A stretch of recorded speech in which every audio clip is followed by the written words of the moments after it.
What do you call a pile of cats? A meountain. Awful, I know. Don't forget, comment your dad jokes down below. I just slathered a bit then, didn't I? I do apologise.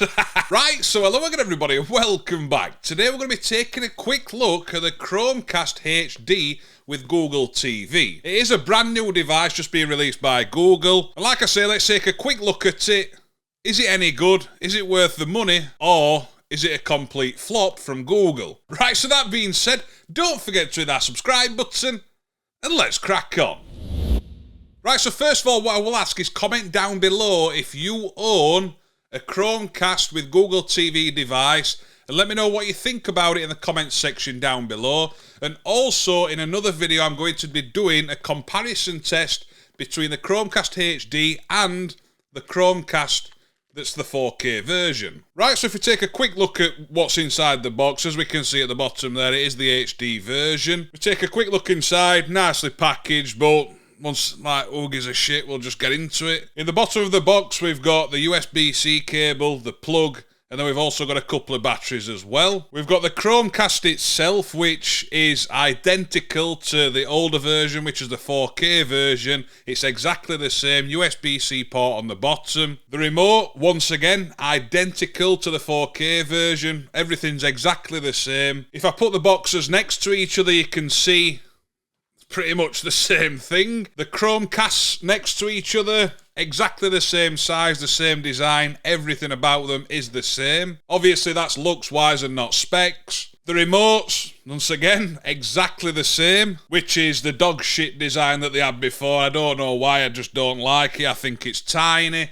On the 4K Chromecast I had issues with the buttons. But it is what it is. I think they could have changed a couple of things about this device, but they've just stuck with exactly the same thing. But as you can see, that's pretty much what you get inside the box. Now let's start it up, see what it looks like, see how it performs, and I'll tell you my opinion. And also let me know your thoughts in the comment section down below. So once we start it up, as you can see, it is running the Google TV interface. It's similar to Android TV, but you will find it is a little bit different. I will do a video on the differences between Google TV and Android TV. But as you can see, we go down, we've got a bit of sponsored content at the top.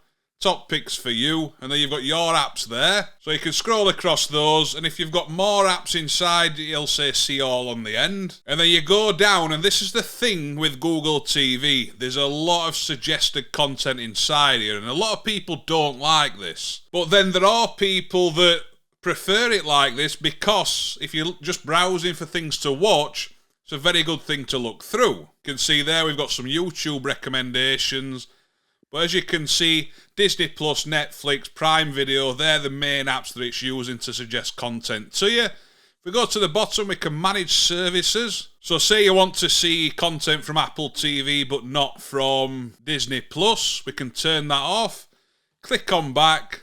And now Apple TV suggestions will have been added. Mind you, it's just changed. And that's just a bit of customizing you can do. On Android TV, you can remove these rows, whereas on Google TV, you can't. Navigation-wise, it feels alright.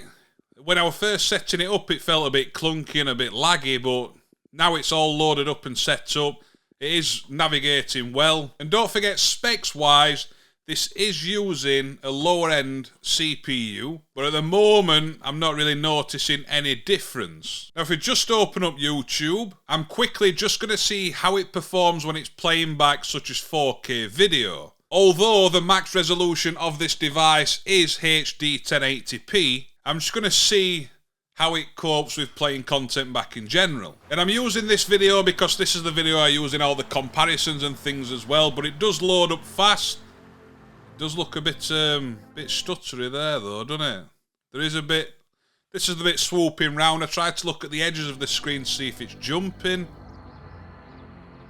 It's a tiny bit jumpy, that. If I go to settings, you can see it's also playing in 720p, so I'm going to change that to 1080. Let's start it again. Yeah, we're playing smooth now. It must have been just how long it was taking to load up and things, but playing content back, it's going to be sound. Now at the top here, we've got search on the left, so you can search the store and different apps and things. You've got films and TV shows separated as well, so suggested content, If you don't know what you want to watch, that's where this becomes useful. But as you can see, it is saying £13.99 to watch this movie. £4.49 for this Bulletproof.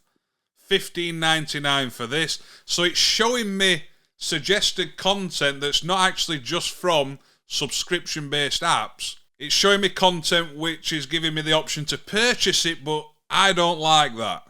I've already bought the device. Stop trying to push paid content onto me. If I wanted to buy it, I'd go to the Google store and buy it myself. That's the biggest downfall with Google TV. Then obviously we've got the apps section here, and this is using the Android TV version of the Google Play Store, so you know every app that you install onto this device will work as it should. You're not going to require air mouses or anything like that. And then we've got a library at the end. You can set up children's profiles on the Chromecast HD as well. And then if I just go down to System, I'm going to go down to Storage. And as you can see, the internal storage is 4.7 gigabyte. And I have installed a couple of apps to this, but after everything, we've got 3 gigabyte available and free to use. Now, there is 8 gigabyte of storage, but a lot of that is taken up from the operating system itself and all the pre-installed stuff. But these devices are meant purely for streaming, not for downloading and things like that.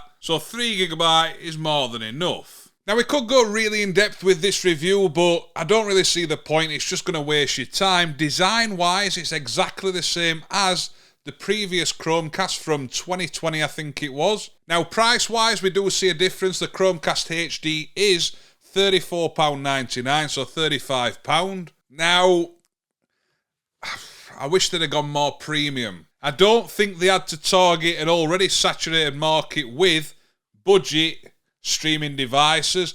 Amazon are absolutely dominating it at the moment, but we've already got a lot of budget Android TV and Google TV devices as well. So I wish Google would have tried going the route of competing with something like the Fire TV Cube or the Nvidia Shield. And I think a lot of people would have liked to have seen the same as well. But don't get me wrong, the Chromecast HD is going to become useful for quite a lot of people still. Like I said, it's the budget option. So if you already like the Chromecast, but you're looking for one for the kids' bedroom or a spare room, then this might be more than capable. Now, if we just take a quick look at the specs as well, the differences are mainly being the HD version is 1080p, there's no 4K. It's got less RAM at 1.5 gigabyte, whereas the 2020 version of the Chromecast is 2 gigabyte, and they've both got 8 gigabyte of storage. And then obviously the Chromecast HD is cheaper. But I don't know, with these videos I like to know your thoughts and opinions. So get in the comment section down below,